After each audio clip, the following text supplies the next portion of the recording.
नमस्ते दोस्तों, मेरा पूरा नाम स्वीटी परमेश्वर नेवार है। अभी मैं आपके सामने वाक्प्रचार बताने जा रही हूँ। कानांवर घालणे म्हणजे लक्षात आणून देणे, गळ्यातला ताईत होणे म्हणजे अत्यंत आवडता होणे, चेहरा खुलणे म्हणजे आनंद होणे, जीव की प्राण असणे म्हणजे खूप आवडणे, डोळ्यात फुकणे म्हणजे मत्सर करणे किंवा सहन न होणे, छातीत ऋण धरणे म्हणजे सर्वार्थीने शरण जाणे,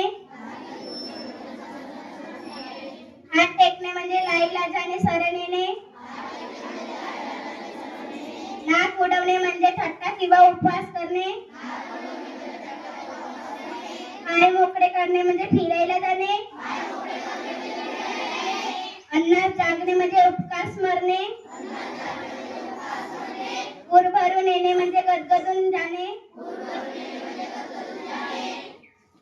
टोमका मारणे म्हणजे कोचक बोलणे, घर डोक्यावर घेणे म्हणजे खूप गोंगाट करणे, धूळ चारणे म्हणजे